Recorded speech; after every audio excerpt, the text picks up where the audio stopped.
thank you for waking us all up out here. For all you do. And thank you for giving us the voice. For being out there helping to keep the constitutional republic. I want to thank you for your support for veterans in the military. Educating us. Standing up for conservatism. Giving us the truth.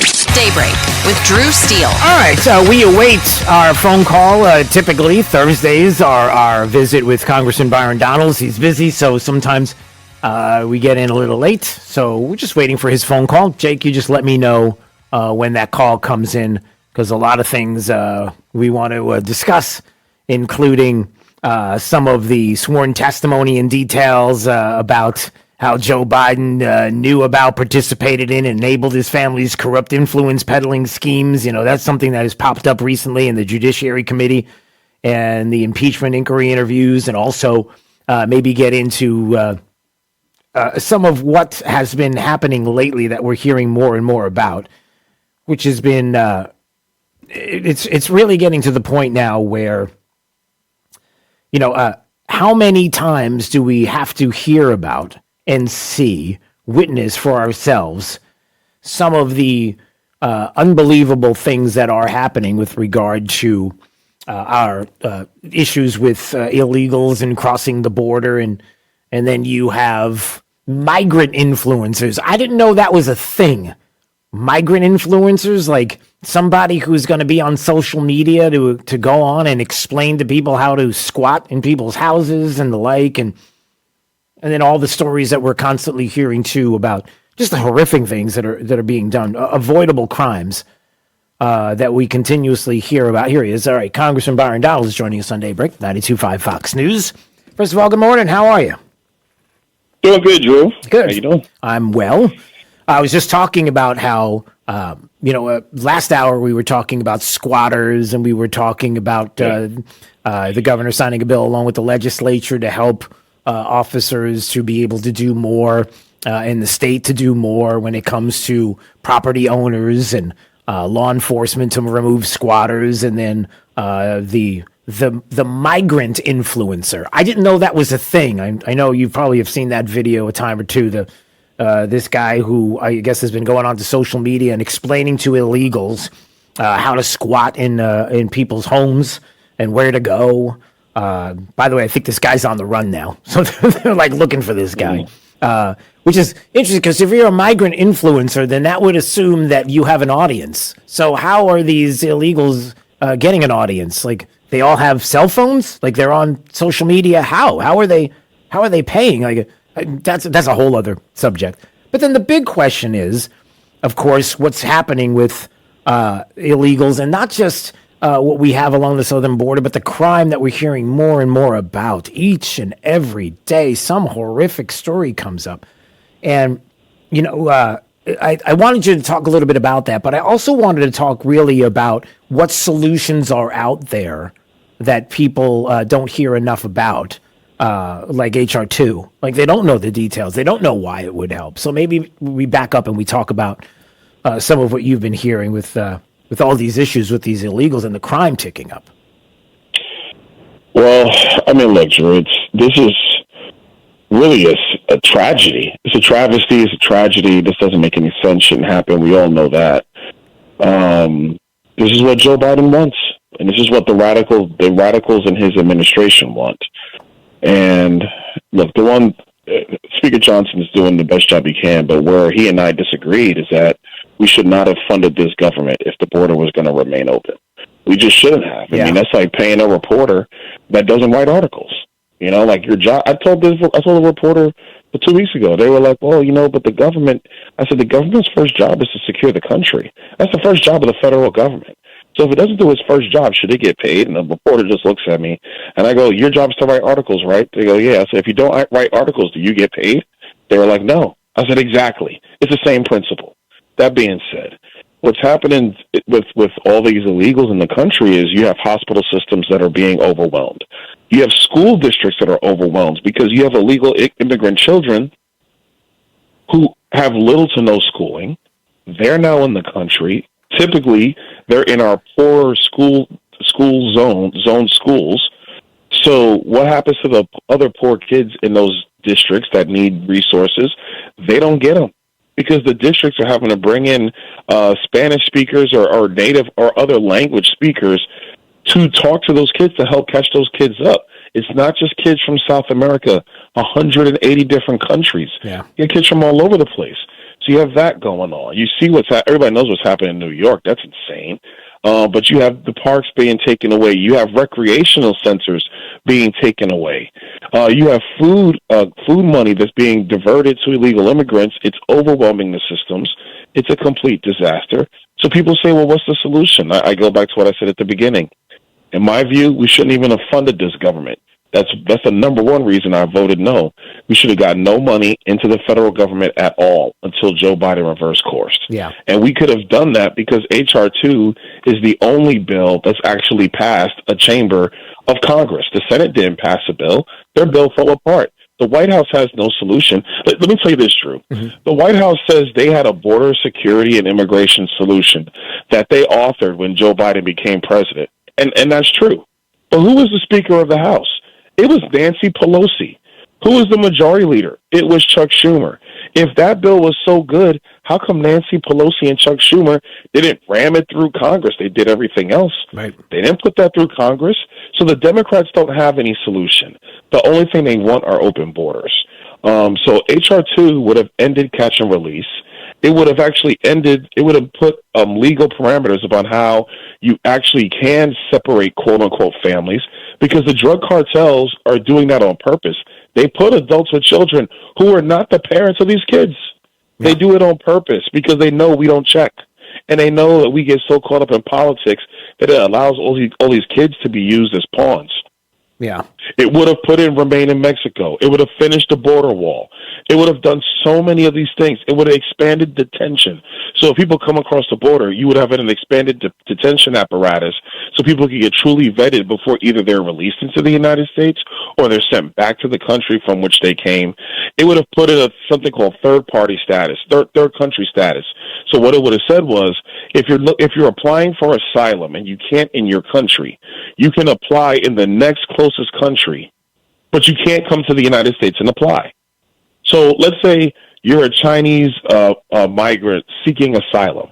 Well, you got to apply in the country that shares a border with China, or the next closest country that you can get on the flight from China. But you can't come to our southern border and apply for asylum. Yeah. This stuff is common sense. Yeah. That's all that's in H.R. 2. The Democrats refuse it, and that's why we are where we are. Yeah, so a couple of things you bring up. The first thing is,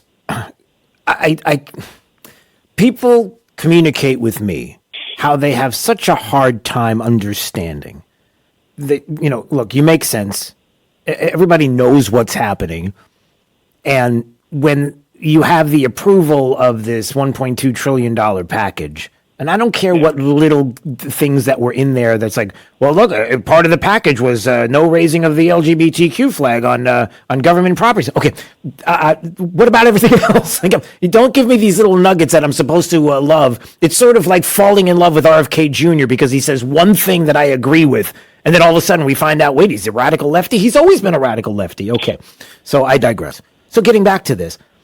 Again, the fact that this was signed off on and then the Senate approves it and then we're here in this place, I'm trying to understand, and people are trying to understand, Congressman, like what's the gimme here? What is the why not fight against this? Like, what's the problem? Why wouldn't Republicans do what you're suggesting, which is, look, shut it down. I'll shut it down right now. You can't tell me that every single Republican right now feels like, or the ones that voted for this believe that it's a bad look if the government gets shut down because Republicans are going to get blamed for it. It just gives you, we've already seen, we have to go through this again. We've already seen this in history and how when you articulate exactly what's going on, they don't get blamed. It's not like that. It's not going to happen. Let them, the media, say what they're going to say. But at the same time, is it something else? Because it feels like on principle, this is a slam dunk. No, Drew, it's exactly what you said. There's a fear of being blamed. I'm telling you, I've had these conversations ad nauseum. And that's it. It's not about any kind of sauce and anything that they're getting. No. It's not like, well, listen, I got to go back to my constituents and give them something. So the 100 that signed off on this, they all get a little bit of a little juice to go back to their districts with. It can't be. Drew, when the government reopens, let's be very clear. Even in a government shutdown, at some point the government reopens because there's a deal that's cut. Right. So the money that will go home is going to go home regardless. Whatever it is, the bacon, the earmark or whatever, that's going to go home regardless. That's not it. Here's the fundamental issue. You have Republican leadership and older Republican leaders who've been around longer who truly believe that the media is not on their side. That part is true. And because of that, they're going to get blamed in the government shutdown fight. It doesn't matter. We're going to get blamed. And they believe they're going to lose seats over this. So when I go back through time and say, well, hey, after 2013, do we win seats or lose seats? That was the Obamacare shutdown. They go, oh, well, we won seats, but it's more important than that. I said, okay. In 2018, over the border wall, did we win seats or lose seats? They're like, well, we actually won seats. So what are you talking about? Yeah. Like, here's my fundamental issue with it is Republican leadership. They look at the majority as a reason to keep the majority. Democrat leadership looks at their majorities to push their agenda. Yeah. And that's the difference. And all I say to my colleagues is, look, we have this I think I said it once on your show before. There's this thing that, Republicans will say, they'll be like, oh, we have to show that we can govern. And I say, no, you have to show that you can lead. If you show that you can lead, the people will reward you with votes and with seats. But if you're not going to lead and the problem still persists and you're going to sit there and be like, oh, well, we'll get blamed so we can't do anything, that's the wrong approach. It's the wrong strategy. And what ends up happening are bills like the omnibus or the two mega buses, which is what I call them. Mm-hmm. So we didn't do an omnibus. We did two mega buses. Okay, great. So here's what ended up happening. Chuck Schumer knew, he understood from the beginning that Speaker Johnson was not prepared to do whatever it took to secure the border. So once he understood that, he was like, okay, well, I'm just going to wait him out and get what I want. And that's exactly what happened. Yeah. It's exactly what happened. It's, I feel like, and again, people communicate with me, that if they want people to lead, but they want people to fight. And they want to know that there's fighters that are out there and willing to put it out because what they're fighting for is good and it's right. And it's with the will of the people and will get the results that everybody wants if passed or if done or if the ball is moved forward or whatever the case may be. The point is that it gets harder and harder for people to, and listen, I'll say it. It gets harder and harder for people to support a party when they feel like they're just weak, like they won't do what needs to be done, and go ahead and shut it down. And more people will respect you for doing that and fighting because they understand why than will now do anything because of what you've approved. I'm going to give you a new example, Drew. So I think Kevin McCarthy was still speaker at the time. Mm-hmm. So in the leadership committee room, I basically was saying to him, I'm like, look, the White House is going to want money for Ukraine. If you're going to give the White House money for Ukraine, the least we should get is a secure border. Like, you can't fund the Ukraine operation, the Ukraine war with Russia, if our borders remain open. That makes no sense. Yeah. So we should hold to that. Okay? So over the past 6 months, the playing field, the negotiating landscape in D.C. changed because the Ukraine money could never get off the ground in any chamber, right?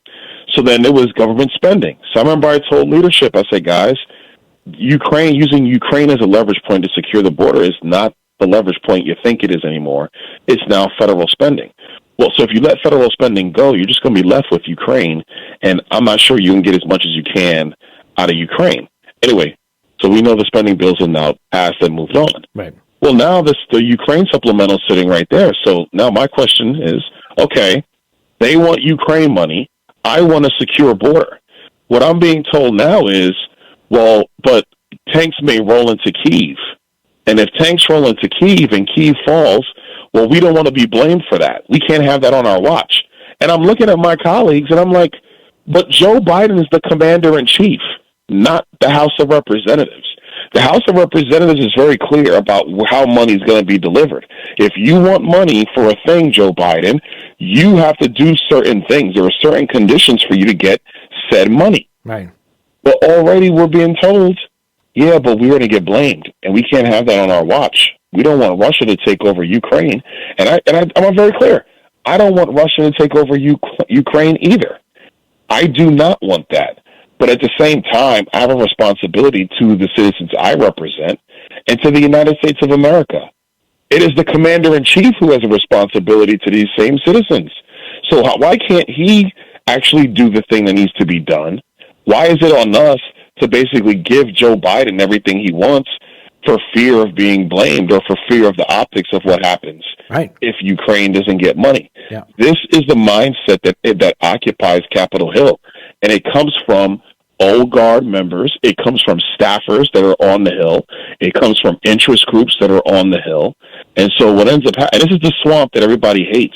And so what ends up happening is that when the American people need something done, it goes to the bottom of the list because fear of losing seats, fear of being blamed, fear of not being able to raise enough money, and these types of things that go on. Yeah. And just so everybody understands, and maybe a little nugget of polling that you may not have heard yet, Quinnipiac had a poll and asked what the biggest issues facing the country are. The GOP says immigration 52%, the economy 27%, preserving democracy 5%. Independents say immigration 23%, the economy 23%, preserving democracy 19%. Democrats say preserving democracy 32%, climate change at 11%, and gun violence at 11%. Yeah, Where's the win? Where's the win? You've got the win. You have it. Yes. If you've got independents that are siding with you, you have it. So, Drew, let me tell you. So the leadership's funding a PAC for all races. Like it's called CLF.